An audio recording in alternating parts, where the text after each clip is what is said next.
అక్కడి నుంచి నిత్యకర్మ అటువంటిది అయిపోయింది. ఇంకక్కడి నుంచి ఇక మాసికం, త్రైపాక్షికం మాసికాలు ఇవన్నీ అన్నీ ఇంటి దగ్గరే ఆయన చెప్పారు ఆ శాస్త్రి గారు.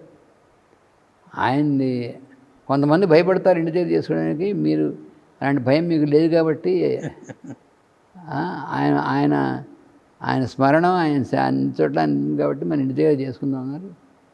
అందుకని ఎక్కడో బంగ్లాకి వెళ్ళి చేయడం అలాంటిది ఏం లేదు అసలు. ఏ బంగ్లాకి వెళ్ళక్కర్లేదు, ఏం చేయక్కర్లేదు, మన ఇంటి దగ్గరే. కొంతమంది అయ్యో ఇంటి దగ్గర చేస్తున్నారు అయ్యో అని. మాకు అసలేమి మాతో డైరెక్ట్గా ఎవరు వచ్చి అనలేదు. ఎందుకంటే మేము చెప్తా వాళ్ళు మామూలుగా అనుకున్నారు ఇదేంటి ఇలాంటివి చేస్తున్నారు, అక్కడికి వెళ్ళి బంగ్లాకి చేసుకో కదా అని. అలాంటి దిక్కుమాలను ఎందుకు అసలు ఏంటంటే మన ప్రమాణానికి ఇది ఉంటేను అని చెప్పి మేము అసలు ఏం దాని గురించి లేవలేదు. సరే, ఇది మాసికాలు జరుగుతున్నాయి. ఇంతట్లోకే మే నెలలో జెనీవా నుంచి ఒక ఉత్తరం వచ్చింది. ఈ ఐపిఎస్ అనేటువంటి సంస్థ ఉంది కదా, రుడాల్ఫ్ స్నైడర్ గారు, ఆయన దగ్గర నుంచి ఉత్తరం వచ్చింది నాకు. ఏమనంటే ఇలా ఒక 2 వీక్స్ మీరు మాతో ఉండి జెనీవాలో మాకు ఏదో ఒకటి ప్రోగ్రామ్స్ మీరు ఏదో ఒకటి చెప్పి దాని ప్రకారం మేము చేసుకోవాలి అని నాకును పార్థివ్ కుమార్ గారికి ఇద్దరు కలిపి ఒక ఇన్విటేషన్ వచ్చింది. మరి అయితే ఈయన మాస్టర్ గారు కర్మకాండాలు జరుగుతున్నాయి కదా, ఆయన శరీరానికి సంబంధించింది.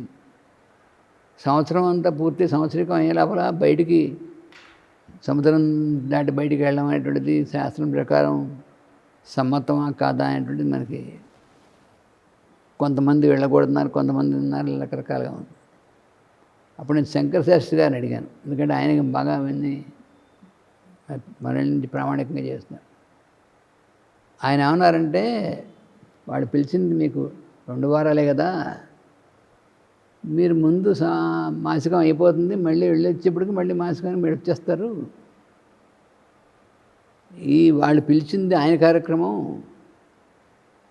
తర్వాత ఆయనేమో వీళ్ళన్నిటికీ కూడా ఇదే పైన ఉంటుంది అతీతమైన ఆయన, అందుకని మీరు నిస్సందేహంగా వెళ్ళి రావచ్చు అని చెప్పారు ఆయన. ఎందుకంటే దాంట్లో ఆయన దోషమేం లేదని నాకు తెలుసు, కానీ అందరూ దృష్టిలో వీళ్ళు చిన్నవాళ్ళు, వీళ్ళకేం తెలియదు, పిల్లలు వాళ్ళు ఇష్టం వచ్చినట్టు చేస్తా అనుకోవడానికి అవకాశం ఎక్కువ ఉంది అనుకున్నారు కూడా చాలామంది. అందుకని మా అమ్మగారిని అడిగాను. అమ్మగారిని అడిగితే శంకరశాస్త్రి గారిని అడగరా అని చెప్పినారు ఆవిడ. అమ్మగారిని ముందు అడిగాను, ఎందుకంటే మరి ఫస్ట్ అమ్మగారి ఇది కదా, ఇలా ఇన్విటేషన్ వచ్చింది, మరి ఏం చేయమంటావు అంటే శంకరశాస్త్రి గారిని అడుగు, ఆయన ఏం చెప్తే చేయన్నారు ఆవిడ. కాబట్టి ఆయన అడిగాను. అప్పుడు ఆయన ఇలా చెప్పారు. అప్పుడు నాకు కన్సెంట్ ఇచ్చేసాం.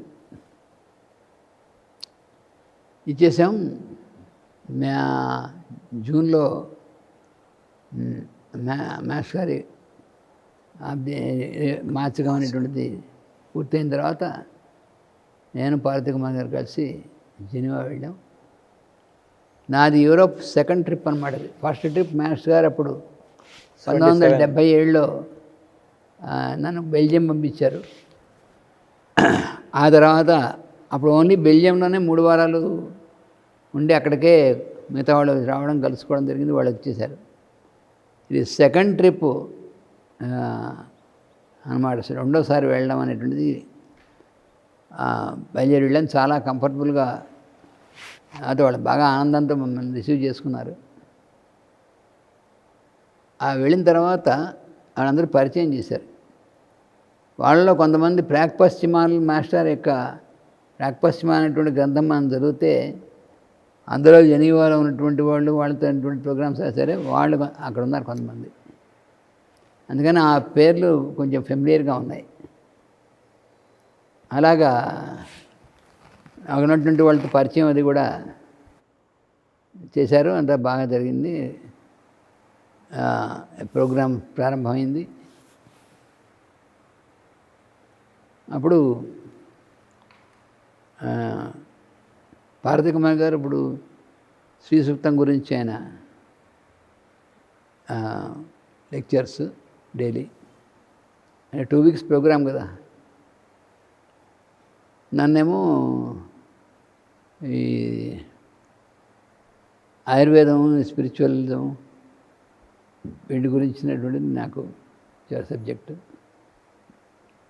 ఇలాగా ఈ లోపల కొంతమంది ఆల్రెడీ మెడికల్ ట్రీట్మెంట్ కూడా మాకు కొంతమంది కావాలనుకుంటూ అడుగుతున్నారు. అలాగే అని చెప్పాను. మాస్టర్ గారు వచ్చినప్పుడల్లా ఆయన ఇలాగే ట్రీట్మెంట్ చేసి మందులు అవి ఇచ్చేవారు.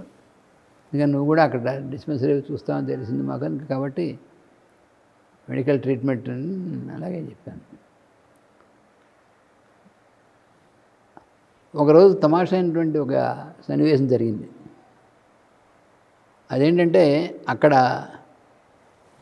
ఆ గ్రూప్లోనూ పెద్ద ఆవిడ ఉన్నారు. ఆవిడ పేరు బెట్టి కరోల్. ఆవిడ ప్రాక్పశ్చిమాల గ్రంథంలో మాస్టర్ రాసిన దాంట్లో కూడా ఆవిడ పేరు కూడా ఉంది.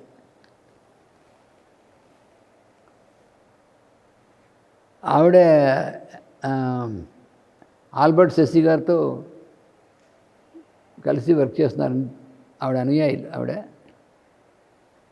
అది యానీ బెసెంట్, లెడ్బిటర్ వాళ్ళని కూడా కలుసుకున్నటువంటి ఆవిడ. తర్వాత ఆవిడ చాలా మాస్టర్ గారు ఆవిడ గురించి చెప్పారు కూడా మాకు. ఆవిడ గురించి చాలా గొప్ప సాధకురాలు అనేటువంటి విషయం. ఆవిడ చాలా ఆవిడకేంటి ఎవరైనా చూస్తే వాళ్ళు ఎటువంటి వాళ్ళు, వాళ్ళ ఆలోచనలు ఎటువంటివి చెప్పేస్తుంది ఆవిడ. ఎక్స్రే తీసినట్టు. క్లియర్వాయింట్ ఆవిడ. అంటే మామూలు ఇప్పుడు క్లియర్వాయింట్స్ అని బోర్డు పెట్టుకున్నాడు, అలాంటిది కాదు. నిజమైనటువంటి క్లియర్వాయిన్స్ ఉంది ఆవిడకి.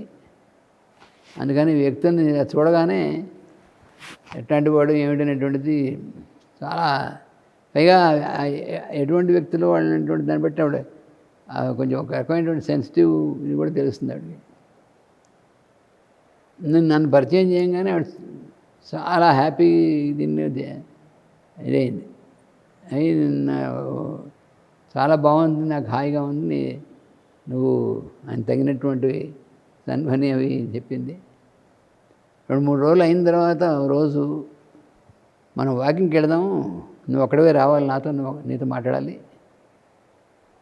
జెనీవా లేక్ అని ఉంది, దాని బట్టి వాకింగ్కి వెళ్దాం రా అని చెప్పింది. సరే వెళ్ళాం. మేము అప్పుడు ఈ క్లాస్ టైం అది కాకుండా ఉంది, వెళ్ళాం. నేను ఆవిడిద్దరం వెళ్ళాం.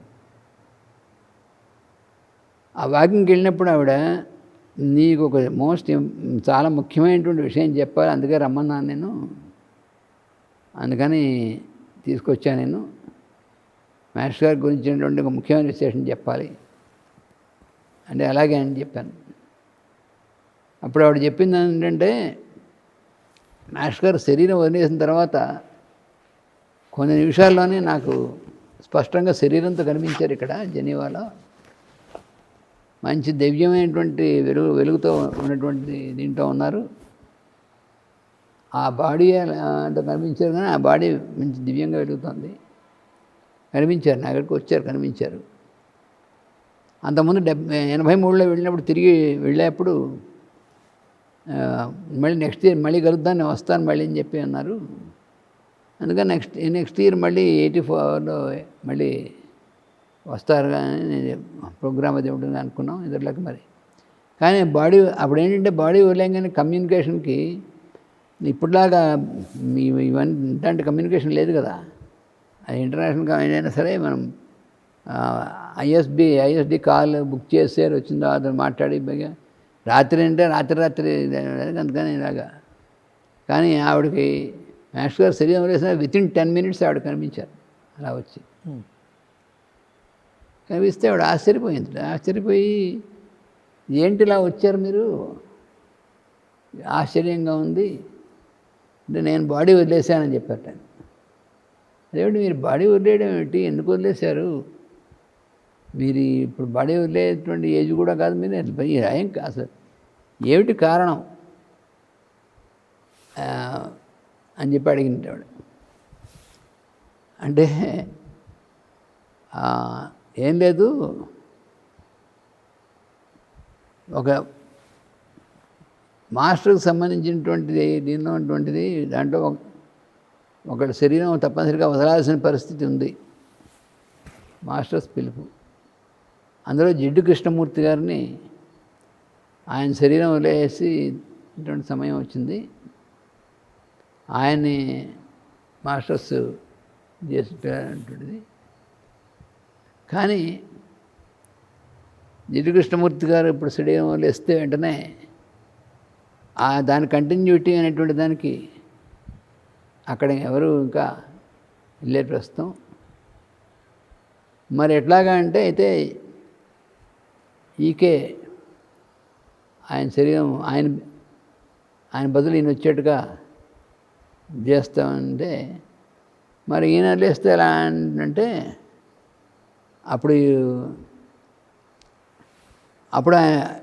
ఈవిడ అడిగింది ఆయన మాస్టర్ గారు కనిపిస్తూ మాట్లాడుతున్నప్పుడు, మరి మీరు ఆయన బదులు మీరు అంటే మీరే వెంటనే రెడీగా వచ్చేసారు, శరీరం వదిలేశారు, ఆ కారణం వలన ఆయన ప్రస్తుతం ఉంటే ఎందుకంటే ఆయన కంటిన్యూటీ లేదు అందుకని నేను వదిలేసానని చెప్పారు. మరి మీరు వదిలేస్తే కూడా ఎలాగ ఇప్పుడంటేను నేను వదిలేసినా నా కొడుకున్నాడు, వాడు కంటిన్యూ చేస్తాడు, అందుకని వాడు వస్తాడు ఇక్కడికి ఎలాగోను ఈ కంట్రీస్ వాటికి వస్తాడు, అందుకని నేను ఇప్పుడు శరీరం వదిలేసినా ఏం ఆగిపోతే పర్వాలేదు అని చెప్పారు నాకు. అయితే ఈ విషయం నేను ఒక్కడికే చెప్పాలని నేను వేరే రమ్మన్నా నేను, ఎందుకంటే ఇది మామూలుగా అందరికీ చెప్పేది కాదు అది అప్పుడు ఆ టైంలో, అందుకని నీకు ఈ సీక్రెట్ నీకు చెప్పాలని రమ్మన్నా నాతో పాటు, నీకు చెప్పడానికి పర్మిషన్ నాకు ఉంది అందుకని చెప్పానని చెప్పింది. సరే నేనేం మాట్లాడింది ఏం మాట్లాడతాను,